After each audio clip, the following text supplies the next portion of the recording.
นี่ครับประทานอาหารเช้าท่านผู้ชมเนาะเพราะว่ามาแปลงมา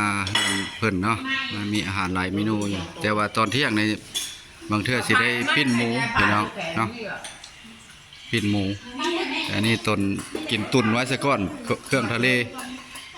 มาเมื่อสักครู่ทุกคนปีใหม่โชคดีปีใหม่เนาะ2016ออกมาแล้วมีแต่โชคแต่ใส่เด้อ FC เฮาหรือว่าผู้ติดตามเฮาเก่าใหม่ก็ได้มีหยังก็เป็นหักแพงกันในมุมโลกในพี่น้องอันนี้ก็นี่อันนี้สบายดีเบยใหญ่เบยดวงมื้อนี้ ถือว่าเต็มที่เนาะมื้อนี้เนาะเพิ่นเต็มที่มื้อนี้เนาะยังทางมาใส่ก็ยังกำลังมาอยู่เนาะรับประทานอาหารก่อนมาได้พี่น้องกินข้าวได้เอาไปให้ลูกจานนึงนะปลากันลูกเลยปีใหม่ครับนี่เป็นย่างถึงนะก็ตายไปมานั่งเอาเสื้อมาลูกบอกอย่างทะเลหลายเมนูหลายอย่างเนาะโอเคอันนี้แหละเจ้าของเจ้าภาพเด้อพี่น้องเนาะวันนี้กับสามีเพิ่นอันนี้มีตู้โซนในมาเนาะอันนี้เพิ่น83แล้วได้ท่านผู้ชมมีแข็งแห้งอยู่ปกติบ่มีพยาธิประจำกายนี่ยิ้มกล้องเลยแม่โอ้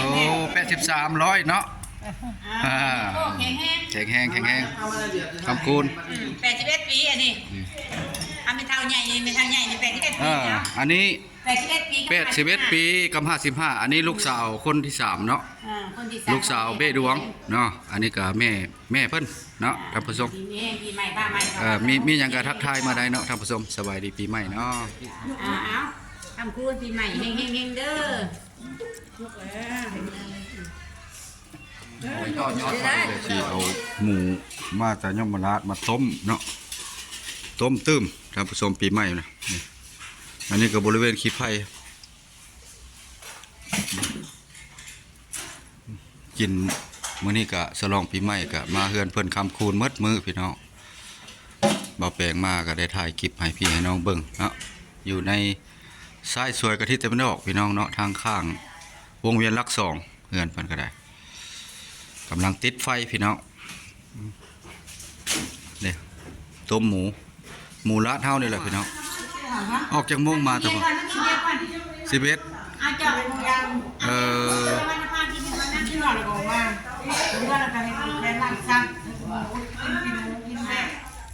ออกมาหัวมาสวนคือเก่าพี่น้องเอ้ย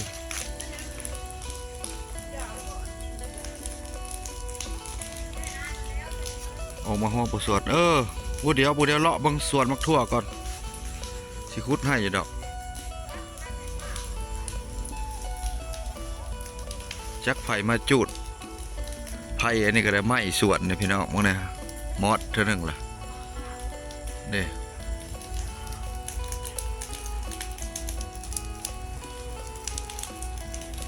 ไปเลาะเบิ่งสวนมักทั่วมักลอยนี่ก่อนบ่ได้ไปได้ทั้งใดมานี่เฮ็ดน้ำสวนก่อนพี่น้องเลยก็เลยได้ถ่ายให้พี่ให้น้องเบิ่งเด้อสบายดีเด้อพี่น้องเฮาทางต่างประเทศเนาะถ่ายทางบ้านเฮาเด้อให้เบิ่งเด้อถ่ายทางบ้านเฮาให้เบิ่งเฮากะติดตามเพิ่นคือกันทางต่างประเทศเนาะเพิ่นเบิ่งโตเบิ่งเพิ่นนั่นแหละพี่น้องอันนี้ทางบ้านเฮาเนาะฮอนยามนี้มาแล้วเฮาก็ได้ปลูกผัง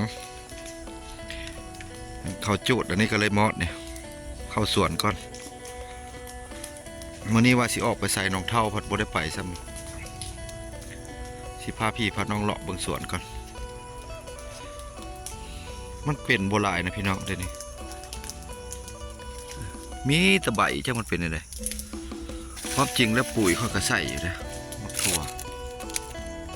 หากใบหลายก่อนมามันเป็นอะไรมึงแม่ใบมันนี่พี่น้องใบหลายหางบ่มีมากปุ๋ยมะเขาก็ใส่แล้วบ่อนั้นอันนั้นก็ใส่แล้วใส่ปุ๋ยหางบ่ขึ้นถ้าได้มะน้อยๆนี่งอๆนี่โอ้ย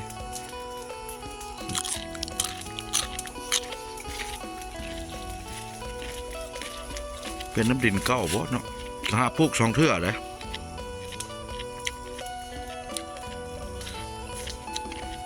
ปีกายนี่ก็บ่ได้ปลูกปีกายนี่ปลูกหญ้าบ่ให้งัวกิน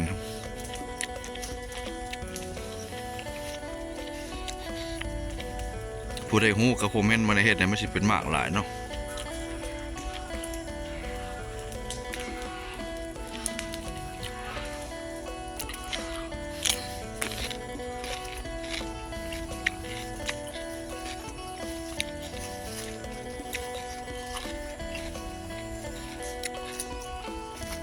ช่วงนี้กำลังขึ้น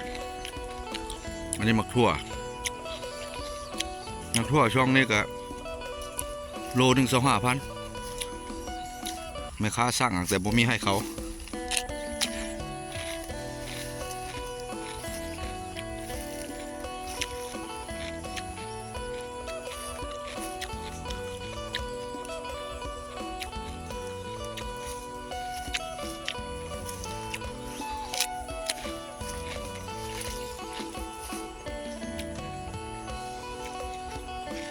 ค่อยคิดว่าค่อยตัดคลิปเลยนะถ่ายมืดชวนนี่ให้เบิ่งมื้อนี้คุดนานนี้นะลงผักชีลองเบิ่ง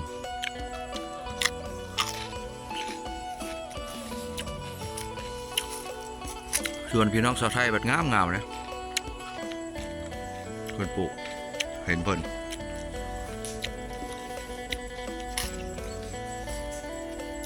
บ่ถ่ายแบบบ่มีในลง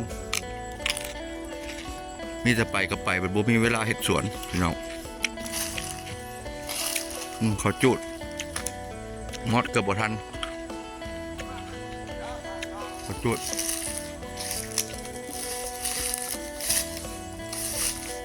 จักผู้ใดจุด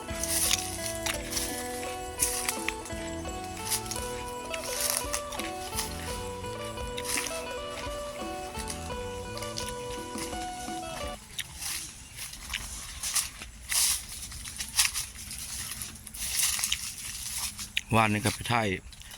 แต่พังเจือนเมืองเก่า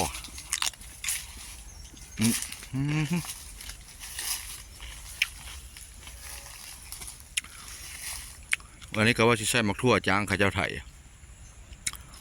ปัดมันโบมักทั่วตัวนั้นโบงามแล้วเลยใส่กาดลองเบิ้ง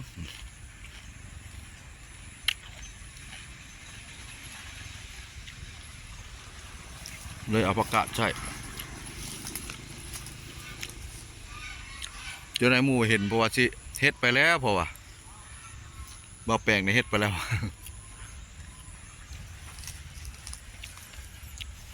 ติดตามในเด้อพี่น้องเด้อตัวดีตัวบ่ดีหั่นล่ะคอนเทนต์ก็ได้ทึกบัดได้ไปตัวมันดีก็มีนี่ก็เริ่มตายแล้วเฮ็ดบ่ได้ฮดมัน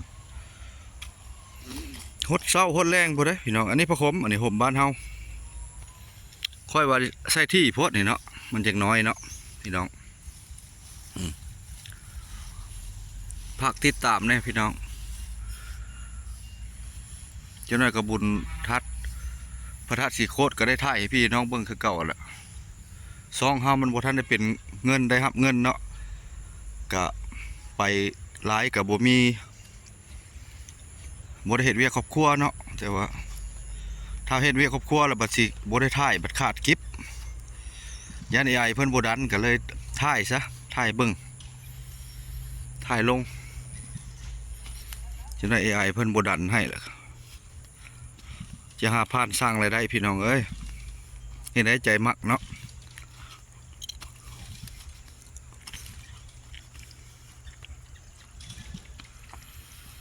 น้ำกระเป้งใส่แบบนี้แหละ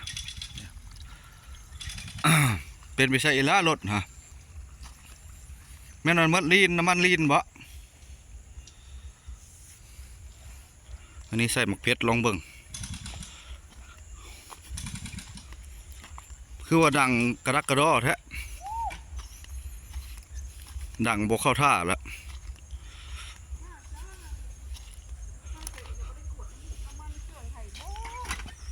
โอ้จะกวดอะไรแล้วไปมื้อ100เที่ยวเฮ้ยไปสิท่านได้กวดเนาะ จอดแล้วก็เบิ่งให้ทำไมคนมันถึง ก็บ่ทันได้ฮู้หั่นนะ หูก็เบิ่งให้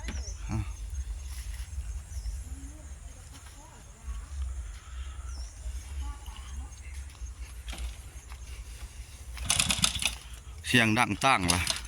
บ่ได้แล้วเอ้ยบัด ยันลูกสูบพุ่นละแตกครับกำคันได้ลูกสูบมันบี้ตะหึงล่ะ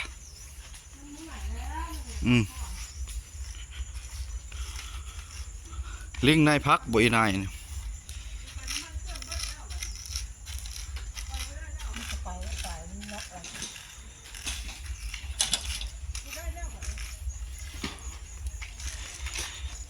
ลูกสูบมันแตกสุดนะก็ยังบ่ได้ถ่ายเนาะติดบ่เนาะติดบ่เนาะ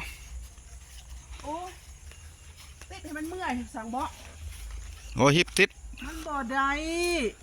สิได ว่ามันบ่ได้เลยคือมันบ่ได้เลยสิให้บอกหามันบ่ได้เลยนี่ หามาคือมอดได้ดีฮะโอ้ยันนั่นแหละยันอันนั้นแหละลิ้น ไปบ่ได้ ลิ้น เล มั ย นเลย หาเป็นแบบนี้ เมื่อถ่ายอยากรถเท่านั้นคันนั้นคันนี้มัน บ่ได้ แล้วแหละ ใครแน่เป็นอยู่นะ มันก็ยังคูนอยู่มันเปลี่ยนบอลบอซอ